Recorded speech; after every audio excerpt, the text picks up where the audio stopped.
We're going to take a look at the updates to the MLS forms relating to listings that you either are taking or actually have active on the MLS. So these forms have been updated recently. They are available through the MLS Forms library and are to be turned into the MLS by filling out the form online. As of April 1st, no paper copies will be accepted at member services, where we've been emailing them for years. Keep in mind with these forms, when you use them, you should have a written signature on these as well. Forms for that have been taken care of in Brokerment for those who use Brokerment. Otherwise, you'll need to print this off and make sure you have a written copy for your records in your transaction paperwork so that you have proof that you have written permission by your clients to take these actions. So with that said, let's go ahead and go over here to the Forms tab, down to MLS Forms. The top part with the membership forms, those are covered in a different video. Let's go down to Other Forms. Your first form is your MLS Listing Exclusion Form. As has been practiced with prime real estate experts for a long time, we always use this form when taking a listing, and we always explain to our clients that this is for your protection and theirs, that under the Clear Cooperation rules, once they sign the exclusive right to sell agreement, we've got a very limited amount of time, 24 hours, to make sure that it's up and active on the MLS, and they may not be ready for that yet. Even if you really are going to go live within 24 hours, it's always best practice to have this because things happen. If you have an active listing and you are transferring from another brokerage, this is the form for transferring the brokerage, the listing to the new brokerage. Your listing input permissions, the listing input form, and this is also who has permission to actively input information on your listings. If you are working with a transaction coordinator such as Amory, then Amory has those permissions. Otherwise, you'll be the one maintaining all of that.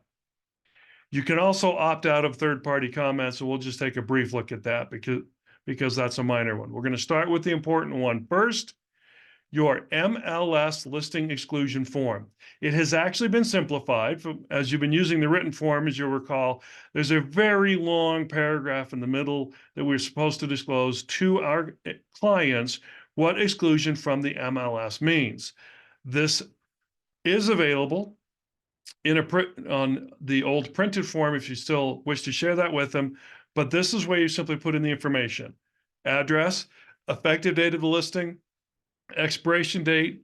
Your name will automatically appear here as the user, unless you have an assistant using this, and then they'll need to make sure that your name appears. If you have a co-listing agent, which is not required, but to make sure that's there. As long as you are logged in as you, your office will automatically appear. Prime real estate experts, there are a few of you that are under the founders branch. Seller's instructions. This is the part of the old form where we had to go, okay, here's choice 1. We're going to put it here in a specific date. Choice 2, open-ended. Choice 3, not at all.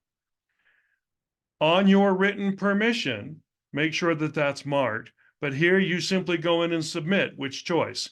Do not submit to the MLS until a specific date. When you select this, it's going to ask what specific date you will be making the listing live on the MLS.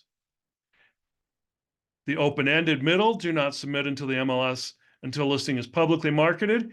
This is a reminder that on any of these, publicly marketed means any public marketing that can identify the property, including putting a for sale sign up front, any references to the property with specific information about it on social media. Social media is considered public because once it's posted, it's out of your control. Our third option, of course, is that we will not be listing this at all. And there are occasions when we have clients who are choosing that option. This is to submit it. For a written version of it, you can still use the existing form under the MLS exclusion form, or you can simply print this as a PDF. It is also already available in Brokerment in a fillable form for a signature. That is for your protection.